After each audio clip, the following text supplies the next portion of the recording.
Hello everybody, this is Ankit Mishra. Welcome to Amarjyoti prime. आज का जो हमारा टॉपिक है यू डबल का रिवीजन सीरीज, उसको हम लोग डिस्कस करने वाले हैं। तब तक आप लोग बार सबसे पहले ऑडियो और वीडियो कंफर्म कर दीजिए। आप सभी को वेरी वेरी गुड इवनिंग। सभी लोग एक बार ऑडियो वीडियो कंफर्म कर दीजिए। इधर पे देख लेता हूं मैं। A very good evening Radhe, Rahul, Keshav, Arpit. और इधर पे कौन कौन है? अ वेरी गुड इवनिंग सम, विद्युत प्रभा, छाया। सभी लोग एक बार ऑडियो और वीडियो कंफर्म करो, उसके बाद फिर अपनी क्लास को स्टार्ट करें।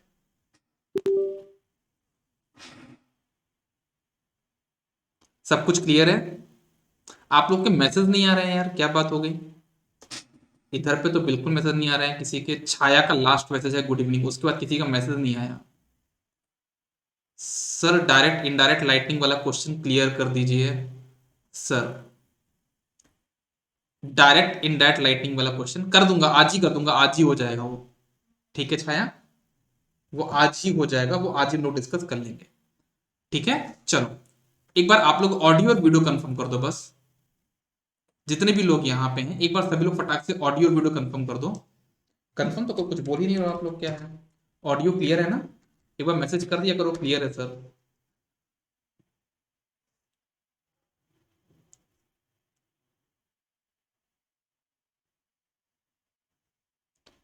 ऑल ओके, हाँ ऐसा आप लोग मैसेज कर दिया करो ऑल ओके, है ना? तो फिर मैं आगे चल के फिर इसको इनिशिएट करूंगा ना क्लास को।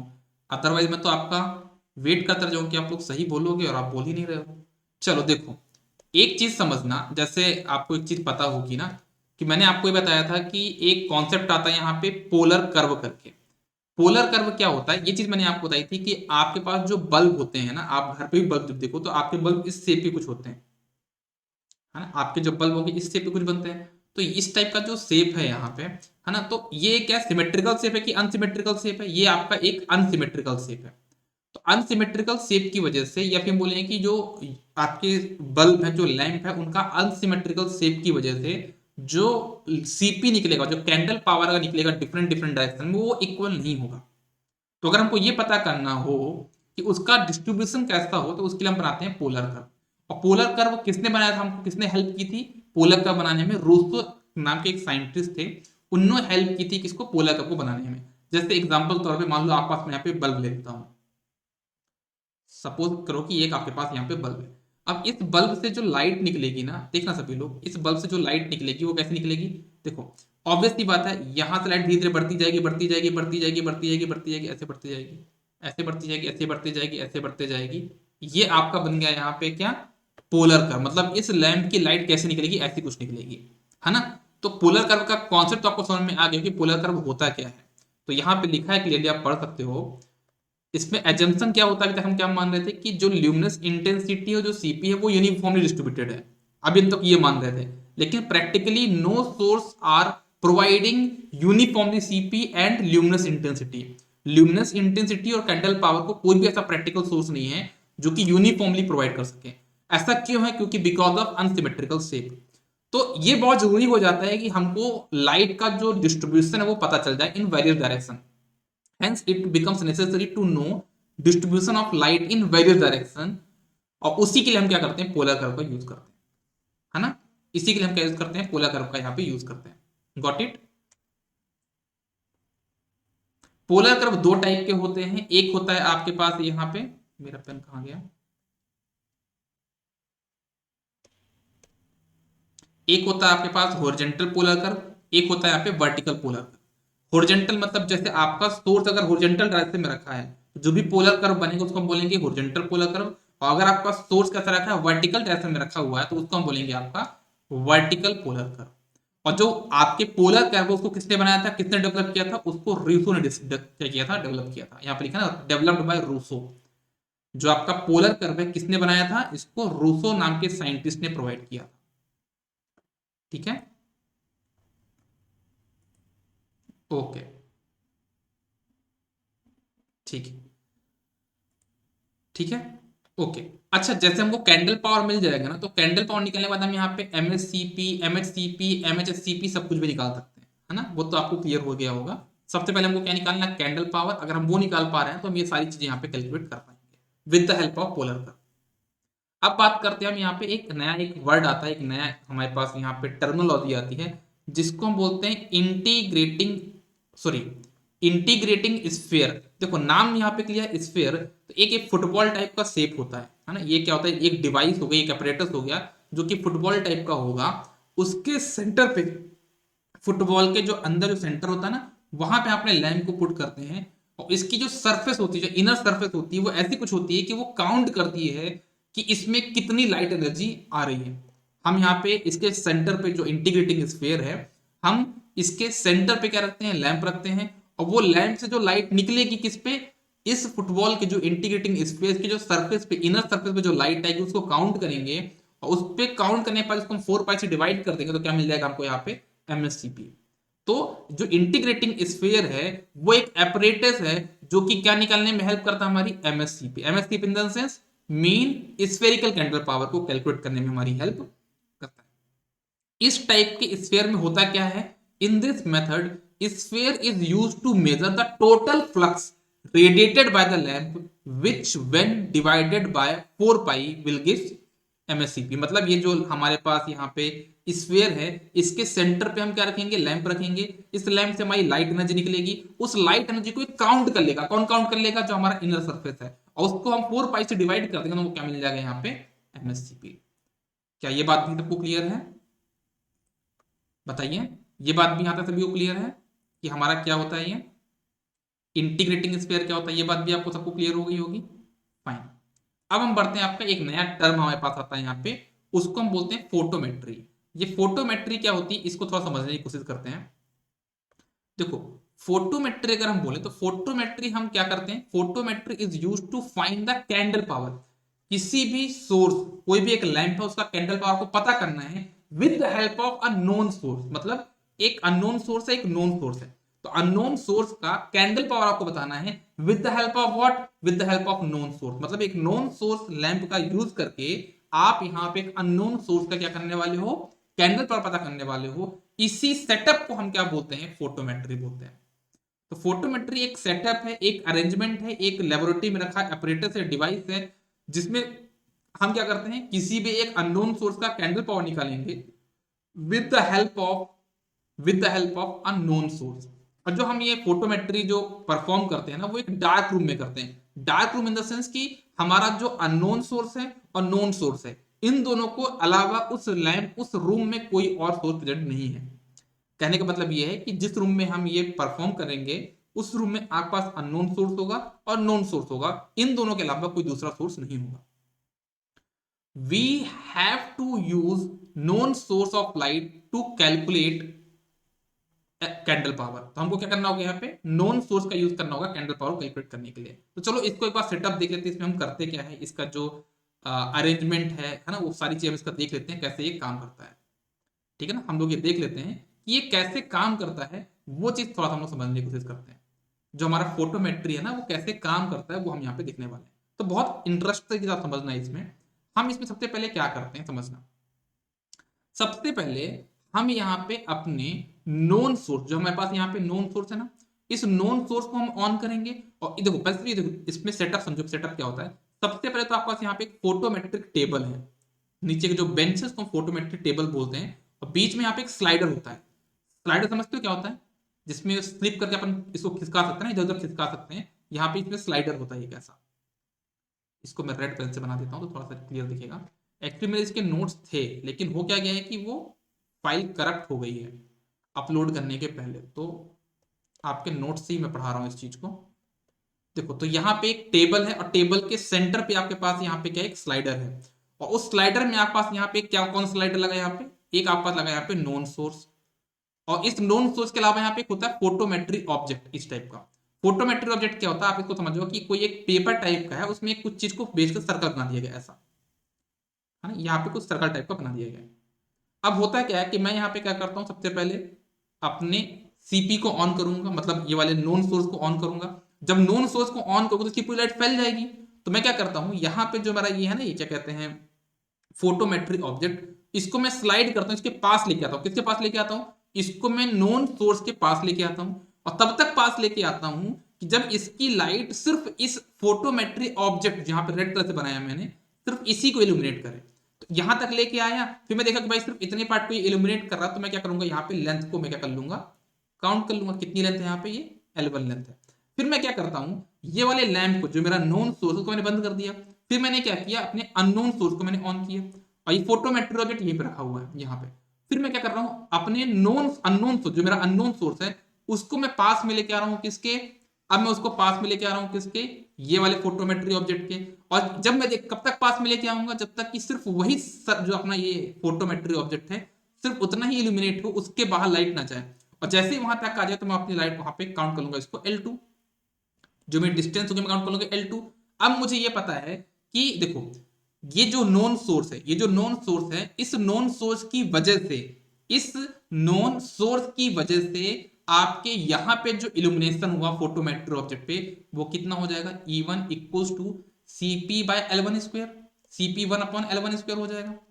ओके, फिर आपको ये पता है कि इस जो आपका अननोन सोर्स है, इस अननोन सोर्स की वजह से फोटोमेट्री लैंप पे जो आपका इल्यूमिनेशन होगा कितना होगा, E2 इक्वल टू CP2, मतलब जो अननोन एक्सेस बोलते CPX बोल देता हूं मैं, CPX अपॉन L2 स्क्वायर, ये हो जाएगा। अब आपको ये बात पता है कि देखो आपने सिर्फ इसी पार्ट को इल्यूमिनेट किया ना, जब चाहे CP1 को ऑन करो चाहे CP2 को ऑन करो, आपने इस बात का ध्यान कि सिर्फ ये वाला पार्ट इल्यूमिनेट हो रहा है। तो कहने का मतलब ये है कि E1 और E2 वैल्यू क्या है, दोनों बराबर हैं। तो क्या हो जाएगा आपके पास यहाँ पे CP upon CP1 upon L1 square equals to CPX upon L2 square. अब इसमें आप चेक करो कि कौन कौन सी वैल्यू आपको नोन है। आपको CP1 पता है क्योंकि ये आपका क्या है, this is your, this is your what, this is your, this is your, कि ये आपका जो नोन सोर्स है उसका एंगल आपको पता है। ये जो यहाँ पे आपके पास एक स्केल भी लगी होती है, उससे आप यहाँ पे L1 की डिस्टेंस भी देख लोगे, L2 की डिस्टेंस भी देख लोगे, तो क्या आप CPX नहीं निकाल पाओगे, बताओ जरा सभी लोग, क्या आप यहाँ पे CPX नहीं निकाल पाओगे, निकाल लोगे ना। तो यही हमारा होता है कि यहाँ पे फोटोमेट्री सेटअप। सबको क्लियर है चीज, फोटोमेट्री सेटअप क्या होता है, कैसे काम करता है, एक बार सभी लोग कंफर्म करिए।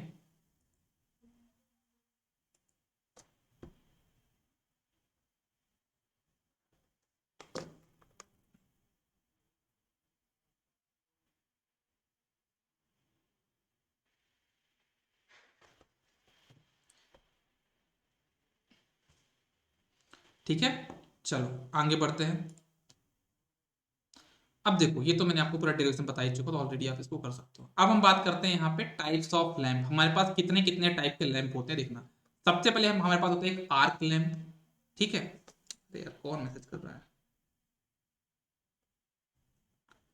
सबसे पहले हमारे पास यहाँ पे होता है आर्क लैंप, एक होता है हमारे पास हाई टेम्परेचर लैंप, एक होता है हमारे पास यहाँ पे गैसेड डिस्चार्ज लैंप।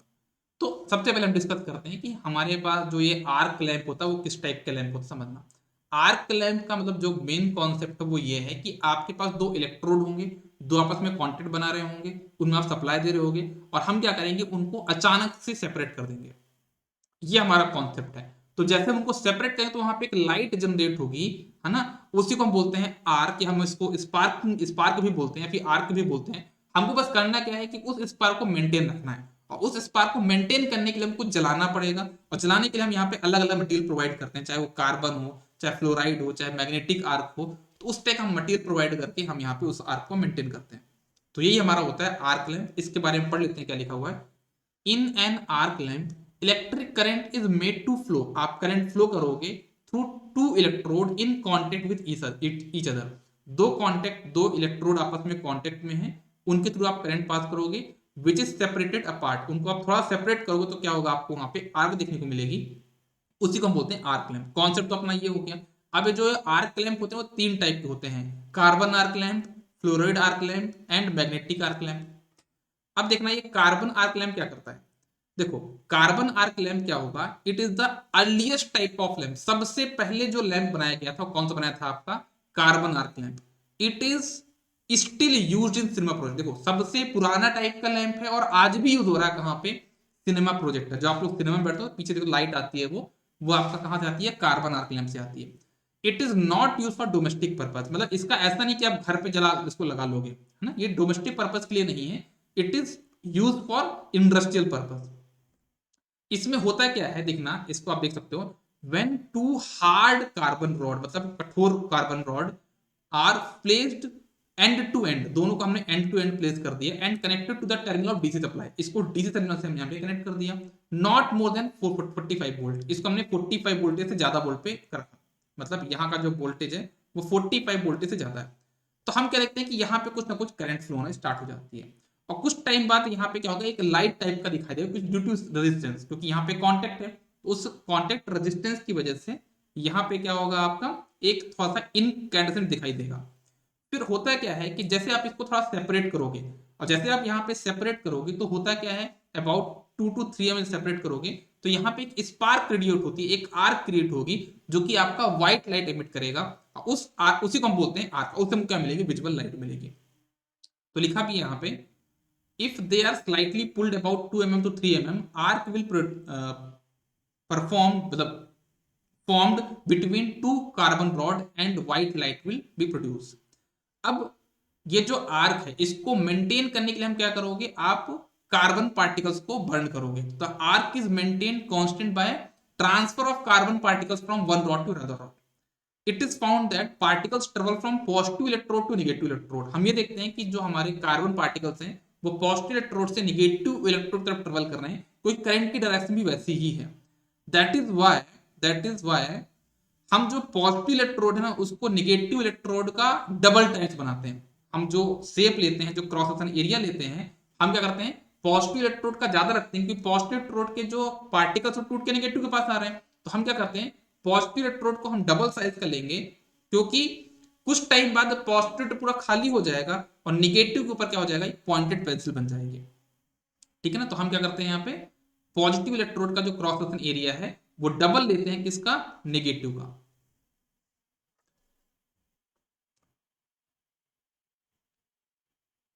अच्छा, कोई क्वेश्चन पूछता है कि हमारा जो ये आर्क में जो हमारा जो वोल्टेज हम सप्लाई देते हैं, या फिर जो आर्क हमारा होता है, जो दो इलेक्ट्रोड के जो आर्क प्रोड्यूस होती है, वो किस पे डिपेंड करती है, तो वो उन दोनों के बीच में जो गैपिंग है उस पर डिपेंड करेगी। तो वी आर्क का फॉर्मूला हो जाएगा 39 + 2.8 L। ये फॉर्मूला होता है 39 + 2.8 L। यहाँ पे L क्या है, दो इलेक्ट्रोड के बीच की डिस्टेंस। अब एक बात ध्यान देना, कभी कभी क्या होता है कि हमको इस जो आर्क यहाँ पे क्रिएट हुई है, इस आर्क को स्टेबल बना के रखना है, और इस आर्क को स्टेबल बनाए रखने के लिए हम एक यहाँ पे स्टेबलाइजिंग रजिस्टर का यूज करते हैं। दूसरी बात, अभी जो मैंने आपको बताया इसमें मैंने क्या किया कि आपका डीसी सप्लाई दिया था, लेकिन अगर मैं इसको एसी सप्लाई दूं, उस केस में क्या होगा कि जो बर्निंग होगी पॉजिटिव इलेक्ट्रोड और निगेटिव इलेक्ट्रोड की, वो दोनों बराबर होगी, इस वजह से दोनों का जो क्रॉस सेक्शन एरिया होगा वो सेम होगा इन केस ऑफ एसी। और आपको वहां पे आर्क को स्टेबल करने के लिए रजिस्टर का यूज नहीं करना पड़ेगा, आपको वहां पे इंडक्टर का यूज करना पड़ेगा। ठीक है। अच्छा, एक बात और, जैसे आप डीसी की बात कर रहे थे ना, तो उसमें ज्यादा से ज्यादा लाइट कौन देगा, आपके पास तीन चीजें हैं, पॉजिटिव इलेक्ट्रोड, नेगेटिव इलेक्ट्रोड और आर्क। तो आपका 100% अगर उसमें से लाइट आ रहा है तो 85% लाइट आपको कौन दे रहा है, पॉजिटिव इलेक्ट्रोड, 10% लाइट कौन दे रहा है, नेगेटिव इलेक्ट्रोड, और 5% लाइट आपको कौन दे रहा है, वहां पे आर्क दे रहा है। अच्छा, ज्यादा लाइट कौन दे रहा है, पॉजिटिव इलेक्ट्रोड, तो उसका टेम्परेचर भी ज्यादा होगा, कितना होता है, 3500 से 4000 डिग्री सेंटीग्रेड इसका टेम्परेचर होता है। निगेटिव जो इलेक्ट्रोड है उसका टेम्परेचर कितना होगा, ऑलमोस्ट 2500, और जो आर्क होता है उसका टेम्परेचर होगा अराउंड कितना होगा, 3000 डिग्री सेंटीग्रेड यहाँ पे होता है। अच्छा, एक बात ध्यान देना, कार्बन आर्क लैंप की इफिशियंसी के बारे में बहुत पूछा जाता है। इसकी जो इफिशियंसी होती है ना, वो होती है कितना, लैंप इफिशियंसी होती है कितनी, 10 से 12 ल्यूमेंस पर वॉट, कितना होती है, 10 to 12 ल्यूमेंस पर वॉट, इसकी क्या होती है, लैंप इफिशियंसी होती है। हमको इतना कुछ लैंप इफिशियंसी देखने को मिलता है। अब बात करते हैं जो हमारा सेकेंड टाइप का लैंप है, उसको बोलते हैं फ्लोराइड आर्क लैंप, ये फ्लेम आर्क लैंप। इसमें हम क्या करते हैं कि अगर हम जो अभी तक हमने कार्बन आर्क लैंप बनाया, उसमें जो हमको लाइट मिली वो कैसी मिली, व्हाइट लाइट मिली। अगर हमको कोई पर्टिकुलरली कलरफुल लाइट चाहिए हो, उसके लिए हम क्या करते हैं, फ्लेम आर्क लैंप या फिर फ्लोराइड आर्क लैंप हम यहाँ पे लगाते हैं। इसके लिए हमको करना क्या होता है, इसके लिए हम जो अपना हमारे जो कार्बन के रॉड थे उनको हम लेंगे, उनको पीसेंगे बढ़िया, उसमें हम फ्लोराइड मटेरियल मिलाएंगे, मतलब मिक्स करेंगे, और फिर उनको हम क्या कर देंगे, हार्ड का मतलब हार्ड राउंड शेप दे देंगे। ठीक है, सॉलिड बना लेंगे उसको, और फिर हम उसको बर्न करेंगे। तो जब बर्निंग होगी ना, तो कार्बन के साथ वो फ्लोराइड भी बर्न होगा, और उसके से आपको कलरफुल लाइट यहाँ पे देखने को मिलेगी।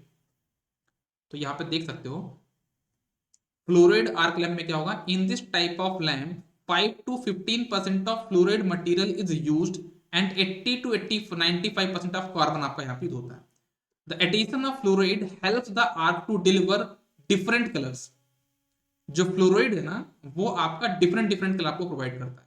और देखो आपने यहाँ पे क्या किया, कार्बन का परसेंटेज कम कर दिया ना, जिसकी वजह से आपका क्या हो गया, यहाँ पे आपका जो इंटरेस्ट है वो लाइट से घट के कितने हो गया, कलरफुल लाइट में, जिसकी वजह से आपका जो लैंप इफिशियंसी वो कम हो, कितना हो गया यहाँ पे 8 ल्यूमेंस पर वॉट।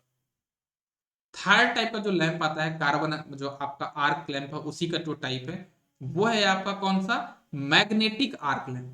मैग्नेटिक आर्क लैंप में क्या होता है, इसमें आपको सिर्फ ये क्वेश्चन बनेगा कि इसमें पॉजिटिव इलेक्ट्रोड क्या होता है और निगेटिव इलेक्ट्रोड क्या होता है। तो in such a lamp positive electrode is made of copper, वो कॉपर का बना होता है, और जो निगेटिव इलेक्ट्रोड होगा आपका वो बना होता है मैग्नेटिक ऑक्साइड ऑफ आयरन का। तो ये आपको याद रखना है, ये copper and magnetic oxide of iron का बना होता है, और ये आपका प्रैक्टिकल यूज नहीं होता। जो ये मैग्नेटिक आर्क लैंप है ना वो प्रैक्टिकल यूज नहीं होता, इसको हम लोग बनाए भी नहीं है, ठीक है ना, एक्चुअली कोई बनाया बस नहीं, सिर्फ एक कॉन्सेप्ट था बनाने के पीछे का। सर मेरा रिप्लाई थोड़ा देर से जाता है, पता नहीं क्यों। सर क्लास का ड्यूरेशन कब से बढ़ेगा, वो कल से बढ़ेगा यार, कल से बढ़ेगा। आज तो अपन ऐसे ही एक एक टॉपिक लेके चल रहे हैं क्योंकि थोड़ा सा चीजें अभी फेवर में नहीं है, है ना। कल से हम लोग पूरा प्लान करके मतलब एक एक डेढ़ डेढ़ घंटे क्लास लगाएंगे। अभी तो हम लोग का ये था कि 20 से 25 मिनट की क्लास लगानी है।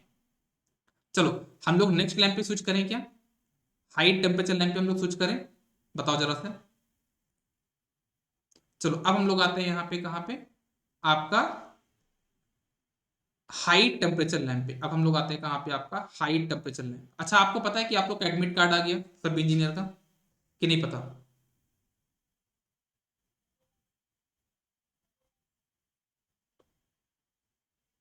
बताओ। एडमिट कार्ड आ गया ना आपका, शायद मुझे कोई मैसेज तो कर रहे हैं बच्चे लोग, अभी देखता हूँ क्या है।